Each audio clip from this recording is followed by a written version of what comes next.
लोग सिविक्स का चैप्टर 1 सत्ता की साझेदारी पढ़ने जा रहे हैं। सबसे पहले हम लोग समझेंगे कि सत्ता की साझेदारी क्या है। तो इसको बोलते हैं पावर शेयरिंग।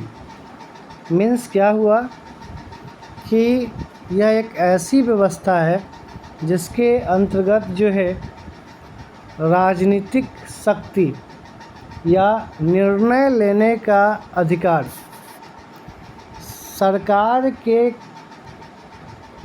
किसी एक व्यक्ति या समूह के हाथ में नहीं होती है, बल्कि इनकी शक्तियाँ जो होती है वह अलग अलग समूहों में अलग अलग स्तरों पर अलग अलग अंगों में बांट दी जाती है। ठीक है, यानी इस प्रकार की व्यवस्था ही सत्ता की साझेदारी कहलाती है। Is that clear?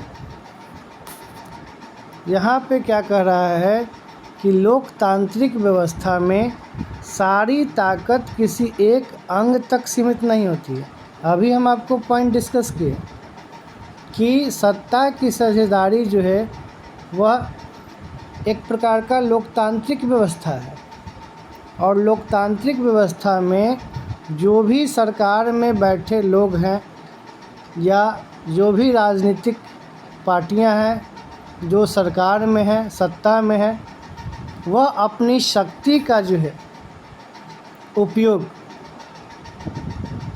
या कोई भी निर्णय वह अकेले नहीं ले सकती है, बल्कि इनको अलग अलग जो है समूहों में जो है क्या कर देती है, बांट देती है। जैसे यहाँ दे रखा है कि आप देखिए सरकार का जो 3 अंग होता है, जिसमें विधायिका होता है, कार्यपालिका होता है और न्यायपालिका होता है।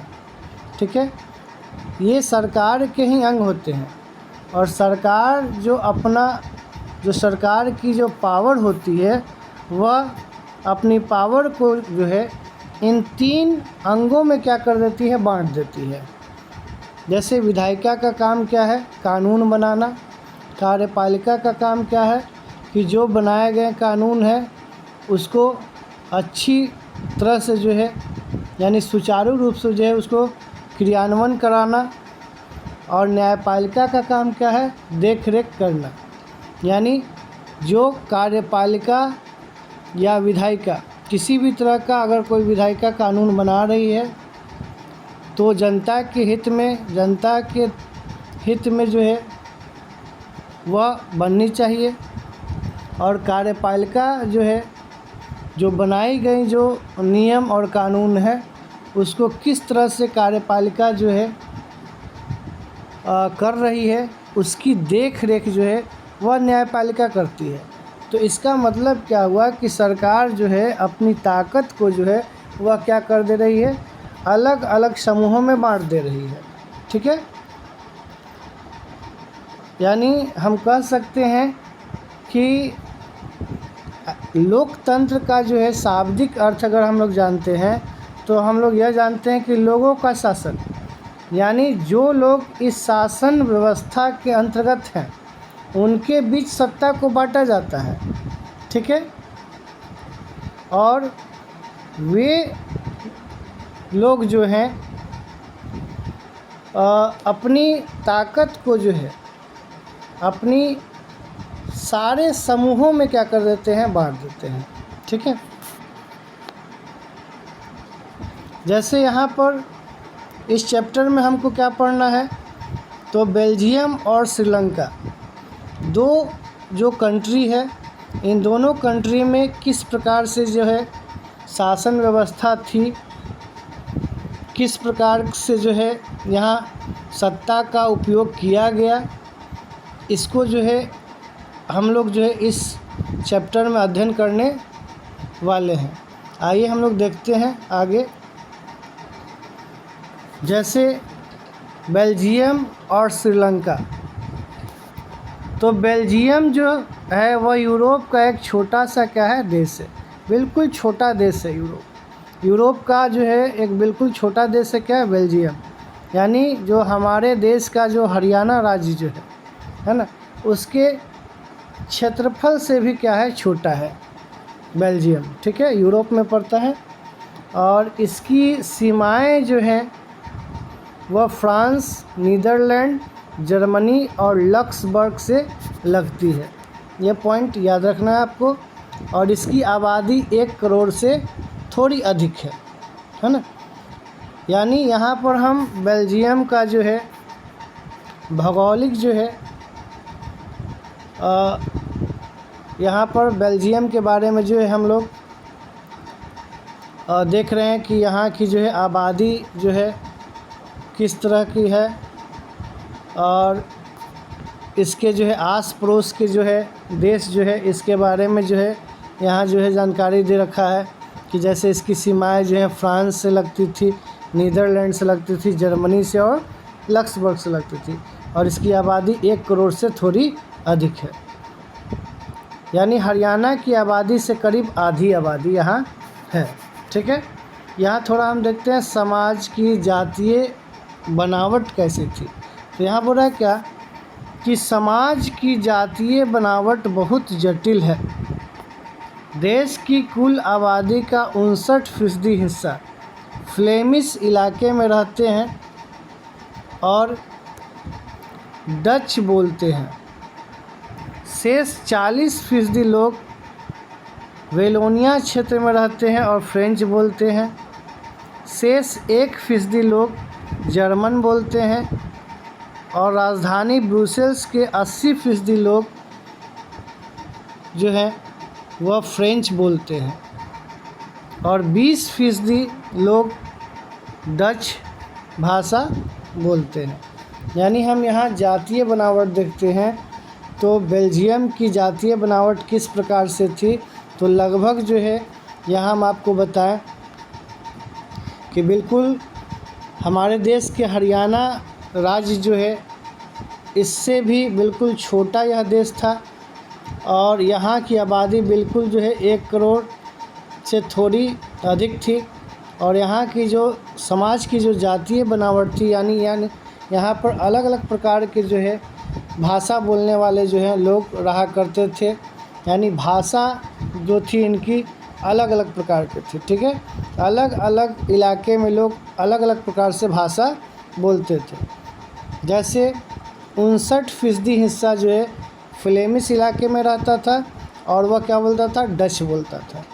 और शेष जो है 40% जो है वेलोनिया क्षेत्र में रहते थे और वो फ्रेंच बोलते थे।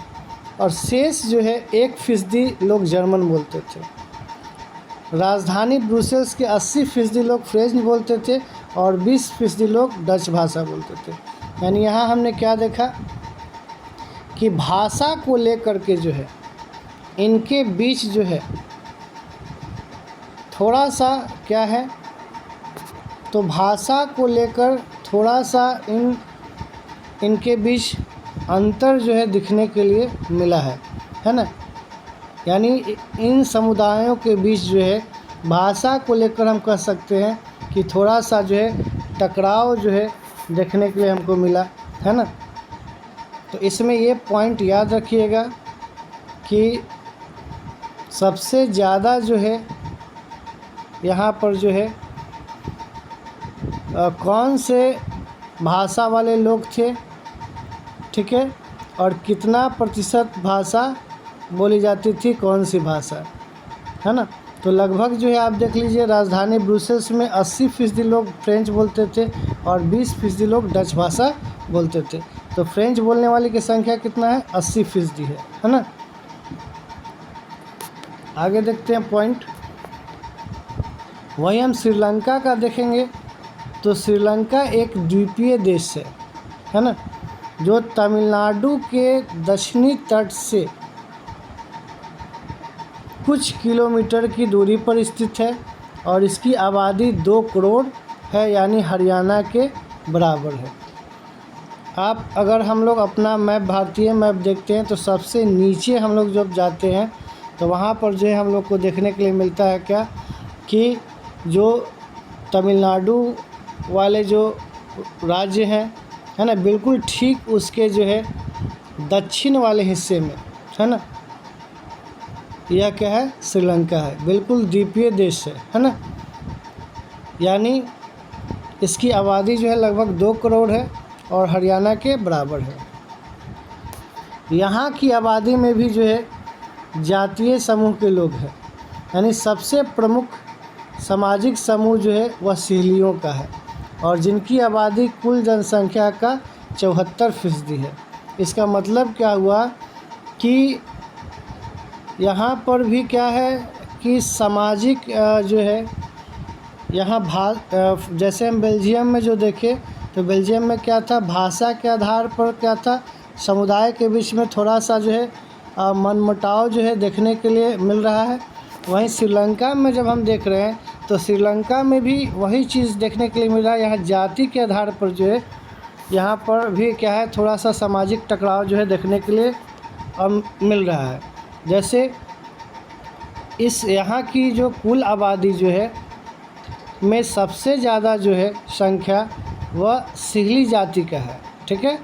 यानी श्रीलंका की आबादी में सबसे ज़्यादा जो है कौन से लोग रहते थे, तो सिहली जाति के लोग रहते थे, है ना, लगभग 74%। और फिर दूसरा नंबर में आता है तमिल, है ना। तो यहाँ पर जो है लगभग जो है हमको क्या मिल रहा है कि तमिल जाति जो है इसकी जनसंख्या लगभग कितनी है, 18% है ना। कितनी है, 18% है। तो यहाँ पर क्या हो गया, तमिल और सिहली इन दोनों जातियों के बीच क्या देखने के लिए मिलेगा, तो टकराव देखने के लिए मिलेगा, यानी जाति के आधार पर, ठीक है। तमिल में भी 2 समूह हैं, एक है श्रीलंकाई मूल, यानी जो श्रीलंकाई मूल के जो है यानी वहीं के जो है वो क्या है, निवासी हैं, ठीक है। जिसमें 13% तमिल हैं और हिंदुस्तानी तमिल जो औपनिवेशिक शासनकाल में बागानों में काम करने के लिए भारत से लाए गए लोगों की संतान है। यानी जो मूल निवासी वहाँ का है 18% में 13% जो है वहीं का मूल निवासी है ना। जो तमिल जाति के लोग जो हैं जो श्रीलंका में रहते हैं वह प्रॉपर जो है वहीं के क्या है, निवासी हैं, जिनकी संख्या क्या है 13% है। और बाकी जो शेष बचे वह वैसे लोग हैं जो औपनिवेशिक काल में जो है, यानी जिस समय जो है औपनिवेशिक शासन काल चल रहा था, 17वीं शताब्दी की बात करें या 18वीं शताब्दी की बात करें, तो उस समय जो है यानी ज़्यादातर जो है दास प्रथा चलती थी, है ना। और लोगों को जो है दास बना करके जो है एक देश से दूसरे देश में ले जाया जाता था, यानी काम कराने के लिए, है ना। तो ज़्यादातर लोग बागानों में काम करते थे। तो इसी प्रकार के लोग जो है वहाँ पर जब गए तो वहाँ पर रह गए और इस तरह से वहाँ की नागरिकता इनको मिल गया, ठीक है। इसके बाद बोला क्या, अधिकतर सिहली भाषी लोग बौद्ध हैं, जबकि तमिल भाषी लोगों में कुछ हिंदू हैं और कुछ मुसलमान हैं, ठीक है। अगर हम सिहली भाषी लोग की बात करें तो अधिकतर सिहली भाषी लोग जो हैं वह क्या है, बौद्ध धर्म को मानते हैं, ठीक है। यानी बौद्ध के अनुयायी हैं, जबकि तमिल भाषी लोगों में कुछ हिंदू हैं, कुछ क्या है, मुसलमान हैं। श्रीलंका की आबादी में ईसाई लोगों का हिस्सा मात्र 7% है और वे सिहली और तमिल दोनों भाषाएं बोलते हैं, ठीक है। तो इसमें मेन पॉइंट आपको याद रखना है कि श्रीलंका में सबसे ज़्यादा जो है किस प्रकार की जो है जाति जो है वह रहती थी, यानी सबसे अधिक संख्या में कौन सी जाति थी, तो याद रखिएगा सिहली जाति, ठीक है। और बीपीएससी में भी टीचर वाले एग्ज़ाम में भी पूछा गया था यहाँ से क्वेश्चन, है ना, कि श्रीलंका में सबसे ज़्यादा जो है किस प्रकार की जाति जो है थी, तो वह था सिहली जाति, है ना। और याद रखिएगा कितना फीसदी, तो 74%, है ना। और यहाँ पर जो है तमिल जाति के लोग बिल्कुल 18% थे जो क्या थे, अल्पसंख्यक थे, बिल्कुल कम थे, है ना। और जो सिहली भाषी लोग जो थे वह बौद्ध धर्म को मानते थे, और तमिल भाषी लोग जो थे कुछ हिंदू थे और कुछ मुसलमान थे, है ना। और ईसाइयों का यहाँ पर जो है श्रीलंका में अगर आबादी देखेंगे तो सबसे कम है, 7% है, और यह दोनों भाषाएं बोलते हैं। ये सब पॉइंट आप दिमाग में रखिएगा। आगे हम लोग देखते हैं पॉइंट क्या कर रहा है। श्रीलंका में जो है, यानी श्रीलंका जो है कब स्वतंत्र हुआ था, एक स्वतंत्र राष्ट्र बना था, तो ये भी आपको वीवीआई पॉइंट है। तो 1948 में श्रीलंका जो है एक स्वतंत्र राष्ट्र बना, ठीक है। सिहली समुदायों के नेताओं ने अपनी बहुसंख्या के बल पर शासन पर प्रभुत्व जमाना चाहा। इस वजह से लोकतांत्रिक रूप से निर्वाचित सरकार ने सिहली समुदाय की प्रभुता कायम करने के लिए अपनी बहुसंख्यक परिस्थिति के तहत कई कदम उठाए। जैसे हम लोग देखते हैं कि हम लोग क्षेत्रवाद पढ़ते हैं, जातिवाद पढ़ते हैं, और बहुसंख्यकवाद भी जो है हम लोग पढ़ते हैं। तो यहाँ पर जो था श्रीलंका में बहुसंख्यकवाद में कौन था, तो सिहली जाति के लोग थे, और सिहली जाति के लोग जो है बहुसंख्यकवाद में थे, तो इसलिए जो है वह सरकार पर जो है सबसे ज़्यादा अपना प्रभुत्व जो है वह जमाना चाहे, ठीक है। और सरकार भी जो है सिहली समुदाय के लोगों के लिए जो है वह एक विशेष पहल क्या किया, है ना, उठाया। जैसे 1956 में एक कानून बनाया गया जिसके तहत तमिल को दरकिनार करके सिहली को एकमात्र राजभाषा घोषित कर दिया गया। यही क्या हो गया, सामाजिक यहाँ से टकराव क्या हो गया, शुरू हो गया कहाँ, श्रीलंका में। श्रीलंका में क्या देखने के लिए मिला कि वहाँ का सरकार जो है यानी बहुसंख्यक के आधार पर जो है सिहली को ज़्यादा मान्यता दी, यानी उसके लिए एक अलग से कानून बनाया, है ना। और वहाँ जो है सिहली को जो है एकमात्र राजभाषा घोषित कर दिया गया, ठीक है। विद्यालयों और सरकारी नौकरियों में सिहलियों को प्राथमिकता देने की नीति भी चली, ठीक है। जैसे आप देखिए कि विशेष छूट जो है दिया जाता था। जैसे अगर हम लोग देखें यूरोप में ही, जैसे फ्रांस का जब हम लोग क्रांति जब पढ़ रहे थे तो वहाँ भी हम लोग हिस्ट्री में क्या देखे थे कि जिस प्रकार से जो है वहाँ पे राजतंत्र जब चलता था तो वहाँ पर जो है कुलीन को जो है, चर्च को जो है विशेष जो है अधिकार जो है वहाँ की राजा जो है दे रखा था, यानी प्रिविलेज था। तो उसी तरह से जो है यहाँ जो है यहाँ जो है देखने के लिए क्या मिल रहा है कि बहुसंख्यकवाद के आधार पर जो है यहाँ पर श्रीलंका में जो है यहाँ की गवर्नमेंट जो है, सरकार जो है सिहलियों को क्या दे रखा था, तो विशेष छूट दे रखा था। जैसे स्कूल कॉलेजों में, सरकारी नौकरियों में सिहलियों को जो है वह ज़्यादा प्राथमिकता दिया जाता था, वहीं पर तमिल भाषी लोगों को जो है दरकिनार कर दिया जाता था, ठीक है। इसके अलावा सरकार जो है बौद्ध मतों को संरक्षण और बढ़ावा देती थी, है ना, क्योंकि ज़्यादातर संख्या जो थी वह सिहली जातियों की थी, और सिहली जाति के लोग जो थे वह बौद्ध के अनुयायी थे। तो इस कारण से जो है सरकार जो है वहाँ पर जो है बौद्ध मतों को भी संरक्षण देती थी और बढ़ावा देती थी। तो धार्मिक रूप से भी और भाषा के आधार पर भी, और कह सकते हैं बहुसंख्यक के आधार पर भी, है ना। तो वहाँ की सरकार जो है बिल्कुल कह सकते हैं कि एक तरह से एकात्मक शासन व्यवस्था प्रणाली जो होती है ना, जहाँ पर जो है यह ध्यान रखा जाता है क्या कि बहुसंख्यकवाद जो मतलब जिसकी संख्या ज़्यादा हो, ठीक है, और जिसकी संख्या ज़्यादा होती है वही सरकार पर जो है अपना दबाव बना करके रखती है यार, और सरकार भी जो है उसी के हित में कार्य करती है ताकि वह सत्ता में बनी रहे, तो जस्ट लाइक हम कह सकते हैं कि श्रीलंका में एकात्मक शासन ही प्रणाली चल रही थी, है ना। लोग जो है वहाँ पर जो है सरकार को सपोर्ट करती होगी और सरकार जो है वहाँ पर एक ही जाति के लोगों को ज़्यादा अवसर दिया करते थे, है ना।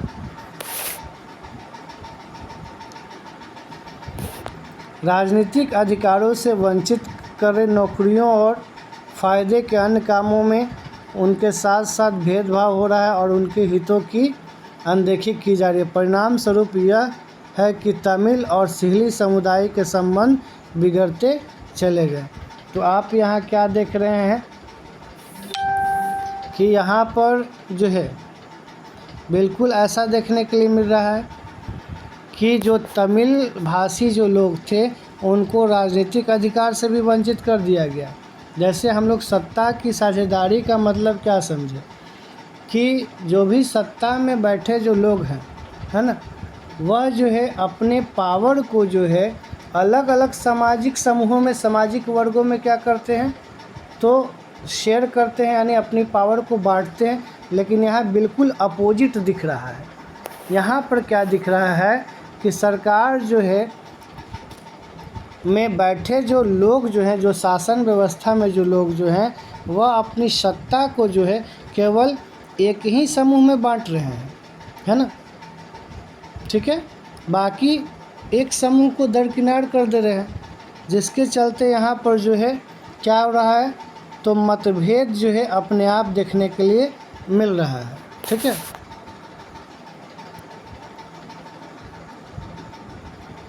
करा क्या, श्रीलंका में दो समुदायों के बीच पारस्परिक अविश्वास ने बड़े टकराव का रूप ले लिया और यह टकराव गृह युद्ध में परिणत हो गया, ठीक है।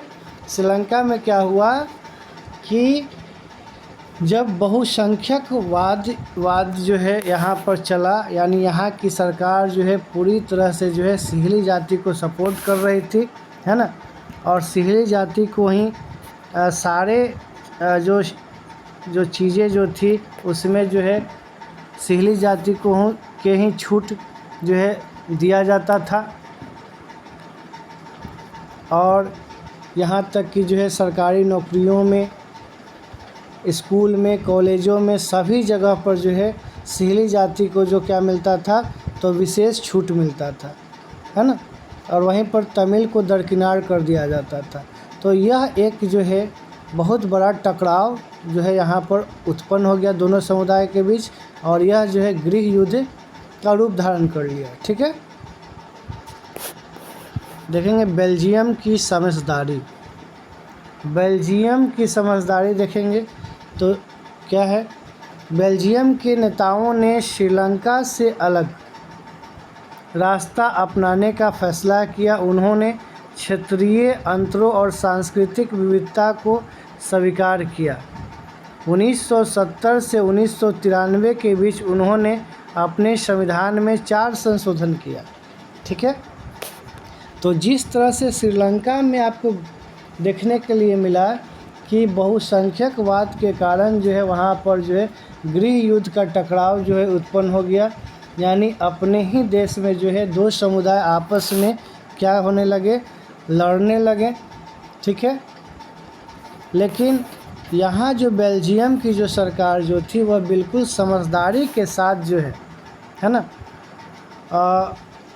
क्या की तो नियम और कानून क्या की बनाई, है ना, क्योंकि बेल्जियम में भी अलग अलग भाषा बोलने वाले लोग रहा करते थे, जिसमें डच और फ्रेंच भाषा बोलने वाले लोग थे। फ्रेंच भाषा बोलने वाले लोग ज़्यादा थे, ठीक है। तो यहाँ पर भी क्या था, भाषा को लेकर के जो है विवाद था, है ना, समाज के बीच टकराव था। लेकिन यहाँ की सरकारें जो है बिल्कुल समझ के साथ जो है वह फैसला लिया, निर्णय लिया। उन्होंने क्या किया कि क्षेत्रीय अंतरों और सांस्कृतिक विविधता को स्वीकार किया, यानी जो वहाँ की जो है भाषा हो या धार्मिक के जो अनुष्ठान हो, है ना, सबको देखते हुए जो है वहाँ की सरकार जो है निर्णय लिया। इसलिए वहाँ के सरकार ने संविधान में 4 बार संशोधन किया, 1970 और 1993 के बीच। ये पॉइंट याद रखिएगा कि बेल्जियम में जो है 4 बार जो है बेल्जियम में जो है संविधान में संशोधन किया गया 1970 से 1993 के बीच, ठीक है। और इस बात के लिए जो है कि देश में रहने वाले किसी भी आदमी को बेगानेपन का एहसास ना हो और सभी मिलजुल कर रह सके, है ना। बिल्कुल समझदारी से जो है वहाँ की सरकार जो है शासन चला रही थी, है ना। यानी यहाँ पर जो है सरकार इस चीज़ का ध्यान रखी कि चाहे यहाँ पर भाषा के आधार पर अल्पसंख्यक हो, ठीक है, या जाति के आधार पर अल्पसंख्यक हो या बहुसंख्यक हो, है ना, सबको जो है यहाँ पर जो है सारी सुविधाएं जो हैं सबको समान मिलनी चाहिए, है ना। किसी को भी जो है ऐसा ना हो कि उसको एहसास हो कि जो है हम अपने ही देश में जो है हमारे साथ जो है किसी भी चीज़ को लेकर के जो है मतभेद किया जा रहा है, ठीक है। तो जो 4 बार संविधान में संशोधन किया गया 1970 और 1993 के बीच, तो उसी को जो है क्या कहा गया, बेल्जियम मॉडल कहा गया। याद रखिएगा, बेल्जियम मॉडल, ठीक है। और बेल्जियम मॉडल क्या था, है ना, तो हम लोग देखेंगे बेल्जियम मॉडल में क्या क्या प्रावधानें आई। संविधान में इस बात का स्पष्ट प्रावधान है कि केंद्रीय सरकार में डच और फ्रेंच भाषी मंत्रियों की संख्या समान रहेगी। कुछ विशेष कानून तभी बन सकते हैं जब दोनों भाषाई समूह के सांसदों का बहुमत उसके पक्ष में हो। इस प्रकार किसी एक समुदाय के लोग एक तरफा फैसला नहीं कर सकते हैं। यानी बेल्जियम मॉडल में जो है यह बताया गया कि केंद्र सरकार में चाहे डच बोलने वाले लोग हो, चाहे फ्रेंच भाषी लोग हो, यानी जो भी मंत्री या सांसद जो भी हो, है ना, चाहे वो जो भी भाषी हो, है ना, चाहे वो फ्रेंच बोलता हो चाहे वो डच बोलता हो, अगर कोई विधेयक या कोई कानून अगर जो है संसद से अगर क्या होता है में बनता है, तो वहाँ पर जो है दोनों भाषाई समूह के सांसदों का क्या होना चाहिए, बहुमत होना चाहिए, ठीक है। किसी एक समुदाय के लोग को जो है एक तरफा फैसला नहीं कर सकते हैं। इस तरह का वहाँ पर कानून बनाया गया संविधान में, ठीक है। और जो बहुत ही अच्छा कानून बनाया गया, क्योंकि यहाँ इस तरह का अगर कानून बनाया गया तो इससे क्या हुआ कि वहाँ पर जो है किसी भी तरह का सामाजिक मतभेद जो है देखने के लिए नहीं मिला, है ना। वहाँ की जनता में किसी भी तरह का जो है भाषा को लेकर के जो है या सरकार के कार्यों को लेकर के जो है असंतोष जो है उत्पन्न नहीं हुआ, ठीक है। दूसरा पॉइंट करा, केंद्र सरकार की अनेक शक्तियाँ देश के 2 इलाकों की क्षेत्रीय सरकार की सुपुर्द कर दी गई, यानी राज्य सरकार केंद्रीय सरकार के अधीन नहीं है। जैसे हम लोग देखते हैं क्या कि जो सरकारें होती हैं वह जो है अलग अलग स्तरों पर जो है कार्य करती है। जैसे आप देखते हैं हमारे, अगर हम भारत की बात करते हैं तो भारत में भी आप देख लीजिए कि जो हमारा सरकार है वह 3 स्तर पर है, यानी केंद्र में है, राज्य में है और फिर क्या है स्थानीय स्तर पर भी सरकारें बनी हुई है। उसी तरह का जो है वहाँ भी किया गया, बेल्जियम मॉडल जो बनाया गया, तो वहाँ पर यही चीज़ बताया गया कि जो केंद्र सरकार की जो भी शक्तियाँ हैं, है ना, वह सारी शक्तियाँ जो है, ठीक है, क्षेत्रीय सरकारों की सुपुर्द कर दी जाए। यानी राज्य सरकार केंद्रीय सरकार के अधीन नहीं है। इसका मतलब कि वहाँ पर जो है एक राज्य स्तर की भी सरकार क्या कर दिया गया, गठित कर दिया गया, ठीक है। इसके अलावा ब्रुसेल्स में अलग सरकार है और इसमें दोनों समुदायों का समान प्रतिनिधित्व है। फ्रेंच भाषी लोगों ने ब्रुसेल्स में समान प्रतिनिधित्व कि इस प्रस्ताव को स्वीकार किया क्योंकि डच भाषी लोगों ने केंद्रीय सरकार में बराबरी प्रतिनिधित्व स्वीकार किया था।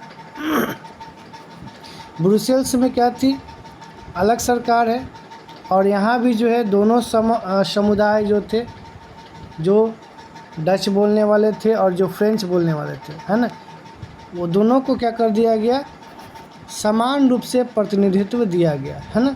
यानी फ्रेंच भाषी जो भी लोग हैं ब्रुसेल्स में और जो डच भाषी लोग जो हैं, उन दोनों को जो है सरकार में बराबर रूप से क्या किया गया, प्रतिनिधित्व किया गया। ठीक है।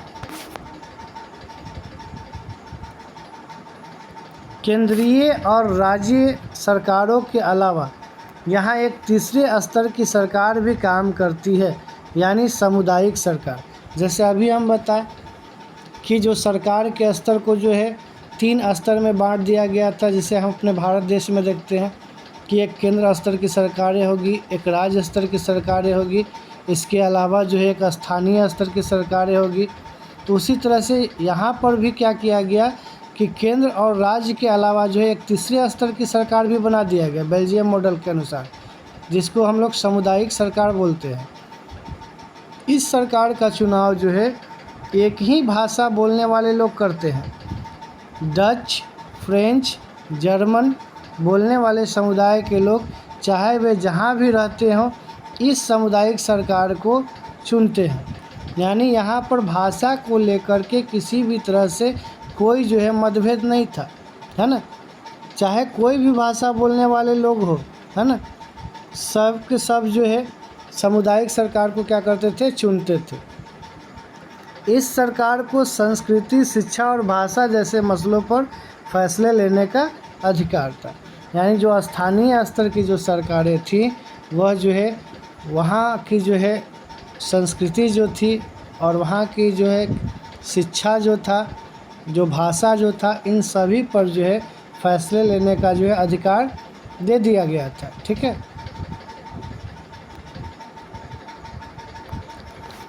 खैर, सत्ता की साझेदारी क्यों ज़रूरी है, बहुत इम्पोर्टेंट पॉइंट है।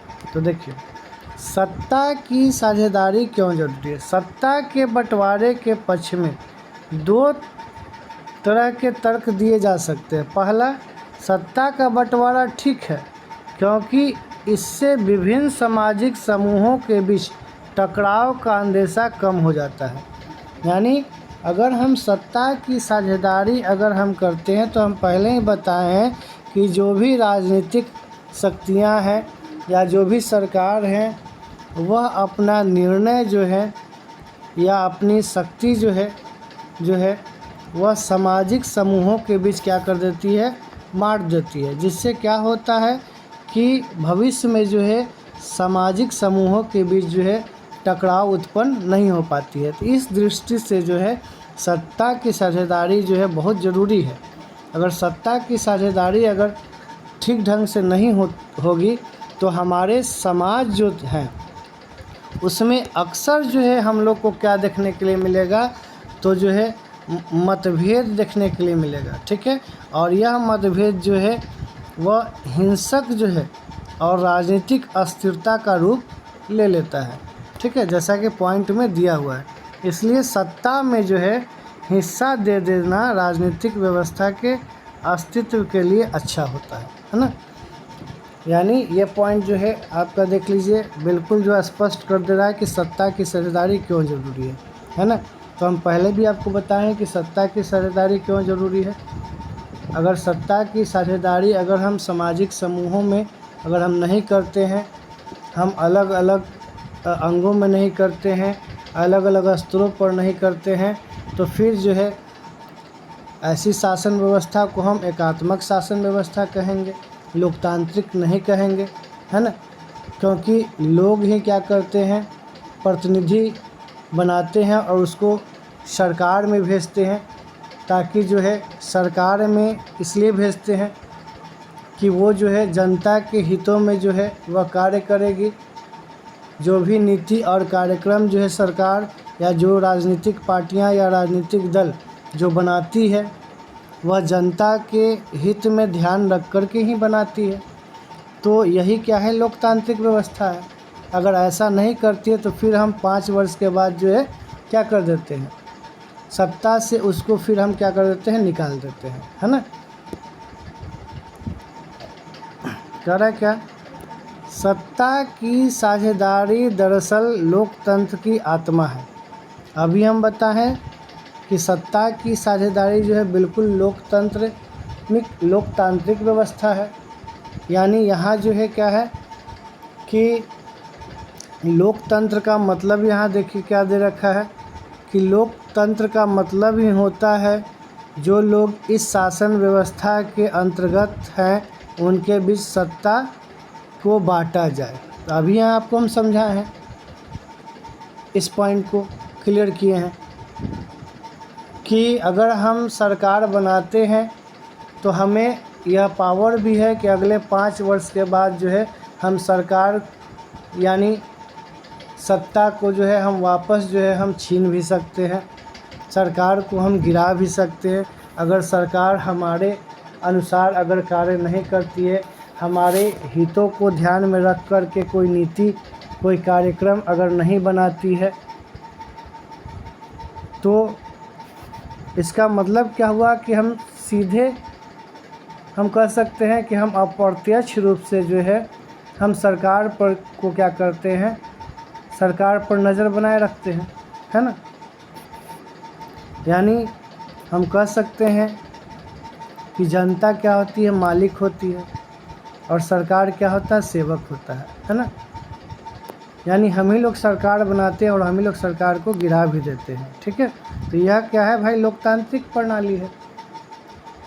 जैसा कि गैर लोकतांत्रिक व्यवस्था में इस तरह का जो है नहीं होता है।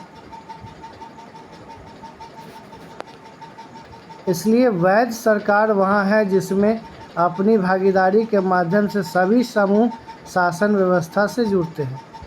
ये सब पॉइंट आपको अभी हम क्लियर किए एग्जाम्पल देकर, है ना, कि हम लोग जो है नेक्स्ट हम लोग देखते हैं पॉइंट, सत्ता की साझेदारी के रूप राजनीतिक सत्ता का बंटवारा नहीं किया जा सकता है। इसी धारणा के विरुद्ध सत्ता की साझेदारी का विचार सामने आया था। लंबे समय से यही मान्यता चलती आ रही थी कि सरकार की सारी शक्तियां एक व्यक्ति या किसी खास स्थान पर रहने वाले व्यक्ति समूह के हाथ में रहनी चाहिए। अगर फैसले लेने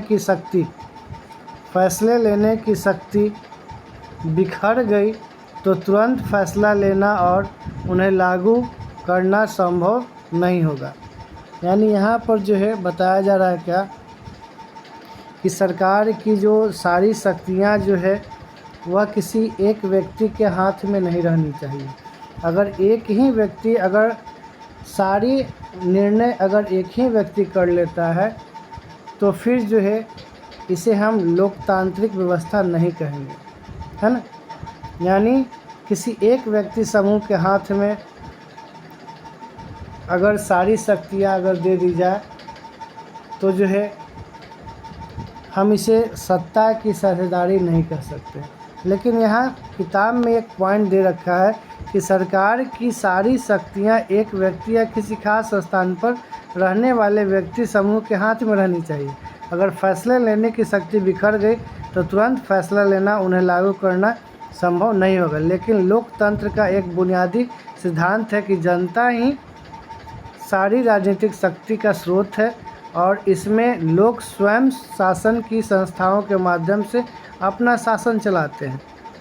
एक अच्छे लोकतांत्रिक शासन में समाज के विभिन्न समूहों और उनके विचारों को उचित सम्मान दिया जाता है और सार्वजनिक नीतियाँ तय करने में सबकी बातें शामिल होती है। इसलिए उसी लोकतांत्रिक शासन की अच्छा माना जाता है जिसमें ज़्यादा से ज़्यादा जो है नागरिकों को राजनीतिक सत्ता में हिस्सेदारी बनाया जाए। तो बिल्कुल यह स्पष्ट क्लियर कर दे रहा है पॉइंट। जैसे आपने ऊपर में देखा, तो यहाँ पर जब ये पॉइंट कर रहा है कि किसी एक व्यक्ति या किसी खास स्थान पर रहने वाले व्यक्ति समूहों के हाथ में रहनी चाहिए, और अगर फैसला लेने की शक्ति बिखर गई तो तुरंत फैसला लेना और उन्हें लागू करना संभव नहीं होगा। तो ये सिद्धांत तो बिल्कुल गलत है, क्योंकि लोकतंत्र ऐसा कहता ही नहीं है। लोकतंत्र का मतलब क्या हुआ कि राजनीतिक शक्ति जो है ना, जो भी निर्णय लेती है वह जनता के हितों को ध्यान में रख कर के लेती है, क्योंकि जनता जो होती है वह मालिक होती है। जनता क्या होता है, राजनीतिक शक्ति का स्रोत माना जाता है ना। इसलिए जो है लोकतांत्रिक शासन व्यवस्था में जो है समाज के विभिन्न समूहों और उनके विचारों को जो है सम्मान दिया जाता है। अगर ऐसा नहीं होगा तो फिर जो है लोकतांत्रिक शासन व्यवस्था इसे हम नहीं कहेंगे, इसे हम गैर लोकतांत्रिक शासन व्यवस्था कहेंगे। जैसे गैर लोकतांत्रिक शासन व्यवस्था में जो भी निर्णय लिया जाता था वह जनता के हितों में या जनता को जो है हितों में जो है ध्यान में रख कर के नहीं लिया जाता था। यानी जनता जो है वह मालिक नहीं होता था, राजा जो भी चाहता था वह जो है अच्छा बुरा जो भी हो वह फैसला खुद लेता था, उसमें जनता की कोई सहभागिता नहीं होती थी। तो इस तरह के शासन व्यवस्था को गैर लोकतांत्रिक शासन व्यवस्था कहते हैं। तो अगर मान लीजिए कि सारी शक्तियाँ जो है अगर एक व्यक्ति या समूह के हाथ में दे दी जाए और वही जो है सारे निर्णय अगर लेगी तो इसे हम गैर लोकतांत्रिक शासन व्यवस्था कहेंगे, या किसी भी आधार पर लोकतांत्रिक नहीं होगा। तो यहाँ पर जो है लोकतांत्रिक शासन व्यवस्था का सही अर्थ यही है कि जो भी शासन में बैठे लोग हैं वह अपने पावर को जो है वह अलग अलग समूहों और वर्गों के बीच क्या कर देते हैं, बांट देते हैं। यानी जनता को भी जो है कोई भी अगर सरकार कोई भी निर्णय लेती है तो वह जनता के ध्यान में रख कर के ही लेती है। अगर जनता को सरकार के द्वारा बनाए गए नीति और कार्यक्रम अगर अच्छा लगता है तो ठीक है, अगर नहीं लगता है तो जनता सीधे क्या करती है, विरोध करती है कि भाई ऐसा नहीं होना चाहिए था, है ना। और सरकार को तुरंत जो है उसको वापस लेना पड़ता है। अगर सरकार वापस नहीं लेती है तो ये तानाशाही कहलाएगा, और इस तरह से जो है सरकार एक विफल सरकार कहलाएगी, और आने वाले 5 वर्षों के बाद जो है जनता जो है उस सरकार को क्या कर देगी, वापस सत्ता से बाहर निकाल देगी। आधुनिक लोकतांत्रिक व्यवस्था में कह रहा क्या कि आधुनिक लोकतांत्रिक व्यवस्था में सत्ता की साझेदारी के अनेक रूप हो सकते हैं। यानी जो आधुनिक लोकतांत्रिक व्यवस्था है इसमें सत्ता के साझेदारी के अलग अलग प्रकार से रूप देखे जा सकते हैं। जैसे उदाहरण यहाँ दिया है कि शासन के विभिन्न अंग जैसे विधायिका, कार्यपालिका और न्यायपालिका के बीच सत्ता का बंटवारा रहता है। हम पहले भी इस पर डिस्कस कर चुके हैं कि जो भी शासन व्यवस्था में जो भी लोग बैठे हुए हैं वह जो है कोई भी निर्णय अगर लेते हैं तो वह जो है अपने निर्णय को जो है शासन के विभिन्न अंगों में बांट देते हैं, है ना। और शासन के विभिन्न अंग जो हैं जैसे कार्यपालिका है, विधायिका है और न्यायपालिका है, इनके बीच अपने शक्तियों का क्या कर देते हैं, बंटवारा कर देते हैं। और इस तरह के बंटवारा को यहाँ क्या कहा गया, तो सत्ता का क्षैतिज वितरण कहा गया है ना। क्योंकि इसमें सरकार विभिन्न अंग एक ही स्तर पर रहकर अपनी शक्ति का उपयोग करते हैं, है ना। यानी ये सब सरकार के ही क्या हैं, अंग हैं, ठीक है। और इनके बिना जो है सरकार जो है वह कोई कार्य कर ही नहीं सकती है, क्योंकि कोई भी विधेयक जो है जो सरकार में बैठे लोग बनाते हैं तो उसको सुव्यवस्थित ढंग से जो है चलाने का कार्य जो है कौन करती है, तो सरकार के जो अंग होते हैं वही करती है ना। जैसे कार्यपालिका करती है। कह रहा क्या, देश में कार्यपालिका सत्ता का उपयोग करती जरूर है, पर यह संसद के अधीन कार्य करती है। सही बात है। न्यायपालिका की नियुक्ति कार्यपालिका करती है, पर न्यायपालिका ही कार्यपालिका और विधायिका द्वारा बनाए कानूनों पर अंकुश रखती है। इस व्यवस्था को नियंत्रण और संतुलन की व्यवस्था भी कहते हैं। यानी सत्ता की साझेदारी को ही हम लोग क्या कहते हैं, नियंत्रण और संतुलन की व्यवस्था कहते हैं। जैसे सरकार जो है अपने पावर को जो है ना, अपने अधिकार को जो है अपने अंगों के बीच क्या कर दे रही है, बांट दे रही है। जैसे यहाँ देख रहे हैं कि देश में जो कार्यपालिका है वह सत्ता का उपयोग करती है ज़रूर है, पर यह संसद के अधीन कार्य करती है, क्योंकि संसद जो है जो भी नियम और कानून बनाती है उस नियम और कानून को सुचारू रूप से जो है चलाने का काम कार्यपालिका करती है, यानी उसके अधीन रह कर के कार्य करती है। और न्यायपालिका की नियुक्ति कौन करता है, तो कार्यपालिका करती है। लेकिन न्यायपालिका क्या करती है कि न्यायपालिका ही कार्यपालिका पर और विधायिका द्वारा बनाए गए कानूनों पर अंकुश रखती है ना, यानी उसको देख रेख करती है ना। आगे देखिए, सरकार के बीच भी विभिन्न स्तरों पर सत्ता का बंटवारा हो सकता है। जैसे पूरे देश के लिए समान सरकार हो, या फिर प्रांत या क्षेत्रीय स्तर पर अलग अलग सरकार रहे। पूरे देश के लिए बनने वाली ऐसी सामान्य सरकार को अक्सर संघ या केंद्र सरकार कहते हैं। जैसे हम बताए थे कि सरकार के विभिन्न अंग होते हैं, कार्यपालिका, विधायिका और न्यायपालिका। उसी तरह से सरकार के विभिन्न स्तर होते हैं। सरकार के भी विभिन्न स्तरों को 3 भागों में बांटा गया है, जिसको हम केंद्र स्तर की सरकारें बोलते हैं, राज्य स्तर की सरकारें बोलते हैं और स्थानीय सरकार बोलते हैं।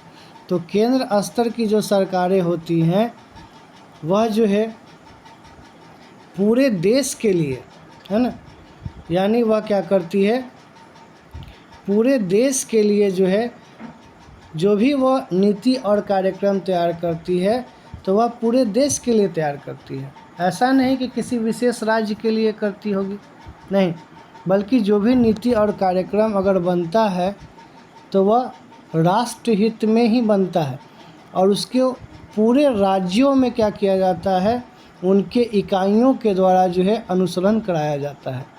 ठीक है, यानी जो भी राजनीतिक पार्टियां जो होती हैं वह उनको जो है सारे राज्यों में जो है क्या करती है, अनुसरण करती है। ठीक है, तो देश में जो है बनने वाली जो सरकार होती है, देश स्तर पर बनने वाली जो सरकार होती है उसको हम क्या बोलते हैं, केंद्र सरकार बोलते हैं, या इसको संघीय सरकार भी बोलते हैं। ठीक है, प्रांतीय या क्षेत्रीय स्तर की सरकारों को हर जगह अलग अलग नामों से पुकारा जाता है। भारत में इन्हें हम राज्य सरकार कहते हैं। यानी प्रांत या क्षेत्र में जो भी सरकार बनती है, जैसे हम लोग देखते हैं कि जो विधानसभा का जो चुनाव होता है ना, तो विधानसभा का चुनाव जो है वह प्रांतीय और क्षेत्रीय सरकार क्या करती है, बनाती है ना। यानी किसी भी राज्य में क्या होती है, विधानसभा क्षेत्र होते हैं और वहीं से क्या होते हैं, कोई भी प्रतिनिधि क्या होते हैं, चुनाव लड़ते हैं। और जिन प्रतिनिधि का जो है, जिन राजनीतिक दल के जो उम्मीदवार होते हैं, अगर उनका क्या होता है, विधानसभा क्षेत्र जितने होते हैं उनकी जो सीटें जो होती हैं उनसे आधे या उससे थोड़ा अधिक अगर सीट जो भी उम्मीदवार अगर क्या करती है, प्राप्त करती है, तो वहाँ पर उस राजनीतिक दल का क्या बनता है, उस उम्मीदवार का क्या बनता है, सरकार बनता है। ठीक है, तो राज्य स्तर की सरकारें इसी प्रकार से बनती है। ठीक है, भारत में हम इन्हें राज्य सरकार कहते हैं। संविधान में इस बात का जो है स्पष्ट उल्लेख है कि केंद्र और राज्य सरकारों के बीच सत्ता का बंटवारा किस तरह होगा। बेल्जियम में तो यह काम हुआ, पर श्रीलंका में नहीं हुआ। राज्य सरकारों के नीचे के स्तर की सरकार के लिए ऐसी ही व्यवस्था हो सकती है। नगर पालिका और पंचायत ऐसी ही इकाइयां हैं। उच्चतर और निम्नतर स्तर की सरकारों के बीच सत्ता के ऐसे बंटवारे को ऊर्ध्वर वितरण कहा जाता है। तो अभी हम लोग देखें क्षैतिज वितरण जो हम लोग देखे थे, जो कार्यपालिका, विधायिका और न्यायपालिका देखे, और अब जो हम लोग देख रहे हैं कि जो देश स्तर पर जो हम लोग देख रहे हैं कि केंद्र सरकारें होती है, प्रांतीय या क्षेत्रीय स्तर पर क्या होती है, तो राज्य सरकारें होती हैं, और तीसरा जो स्तर की सरकारें हैं जो नगर पालिका और पंचायत की होती है, यानी कहने का मतलब कि स्थानीय सरकारें होती हैं। ठीक है, तो इस तरह का जो है ऊपर से नीचे तक जो सत्ता का जो है बंटवारा जो किया गया, यानी जो निर्णय लेने का अधिकार जो है या सरकार की शक्ति का जो बंटवारा जो है ऊपर से नीचे तक जो किया गया, उसी को हम लोग क्या यहाँ पर बोल रहे हैं, तो ऊर्ध्वर वितरण इसको बोला गया है। ठीक है, सत्ता का बंटवारा जो है विभिन्न सामाजिक समूहों, मसलन भाषाई धार्मिक समूहों के बीच हो सकती है। यानी सत्ता का बंटवारा जो है हम आपको अभी बताए हैं कि सत्ता का बंटवारा जो है भाषाई समूहों, धार्मिक समूहों या सामाजिक समूहों के बीच भी की जाती है। तब हम कहते हैं क्या कि भाई अगर हम ऐसा करते हैं तो हमारे समाज के बीच में किसी भी प्रकार का कोई मतभेद उत्पन्न नहीं होगा, किसी भी प्रकार का कोई मनमुटाव नहीं होगा, है ना, किसी भी प्रकार का जो है कोई असंतोष नहीं होगा सरकार को लेकर के किसी भी तरह का समाज में कोई टकराव नहीं होगा, कोई हिंसक रूप जो है नहीं होगा। तो इस तरह से जो है लोकतांत्रिक व्यवस्था में जो है सत्ता का बंटवारा जो है अलग अलग सामाजिक समूहों में किया गया है, धार्मिक समूहों में किया गया है, भाषाई समूह में किया गया है, ताकि जो है लोगों के बीच कोई किसी भी तरह का मतभेद उत्पन्न ना हो, उनके बीच किसी भी तरह का जो है हिंसा उत्पन्न ना हो, लोग आपस में लड़े नहीं, झगड़े नहीं, धर्म को लेकर के, भाषा को लेकर के, जाति को लेकर के। इसलिए संविधान में बिल्कुल स्पष्ट कर दिया गया है ना। सत्ता के बंटवारे का एक रूप हमें विभिन्न प्रकार के दबाव समूह और आंदोलन द्वारा शासन की प्रभावित और नियंत्रित करने के तरीके विलक्ष्य कर सकते हैं। यानी यहाँ पर सत्ता का बंटवारा जो है दबाव समूहों के बीच और आंदोलन द्वारा शासन को प्रभावित और नियंत्रित करने के तरीके को भी लक्ष्य कर सकते हैं। मतलब यहाँ पर क्या कहा गया कि जो सत्ता का बंटवारा है वह जो है दबाव समूहों के बीच में भी किया गया। यानी जैसे हम लोग देख रहे हैं क्या कि लोकतांत्रिक शासन व्यवस्था में जो है लोगों के सामने जो है सत्ता के दावेदारी के बीच चुनाव का विकल्प जरूर रहना चाहिए, है ना। यानी अलग अलग पार्टियां जो है ना, वह अपनी जो है दावेदारी कर सकती है सरकार बनाने के लिए, है ना, समझ रहे हैं।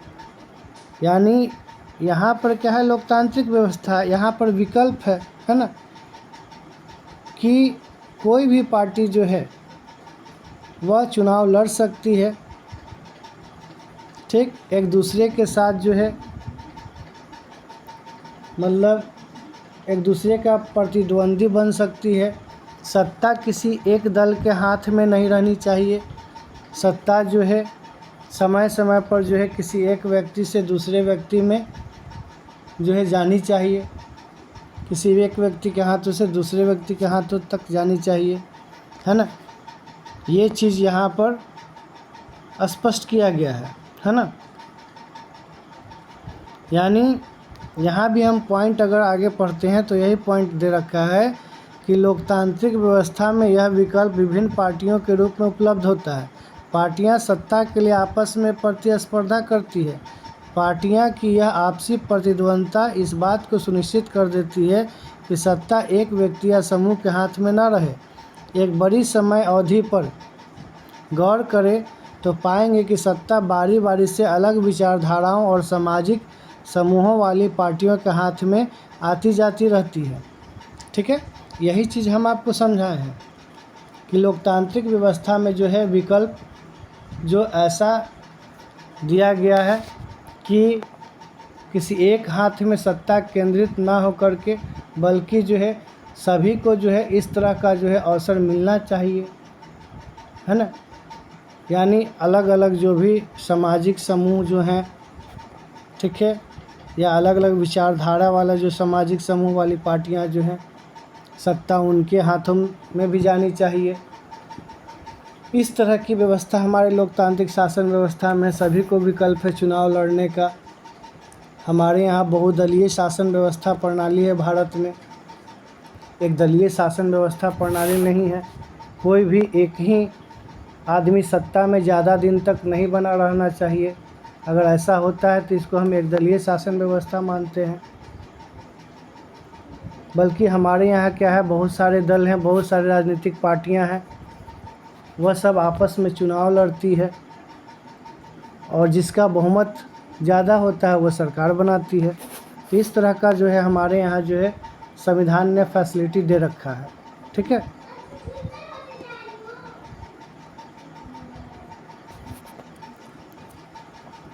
आगे है कुछ जो है शॉर्ट पॉइंट क्वेश्चंस है, इसको हम नेक्स्ट वीडियो में देखेंगे।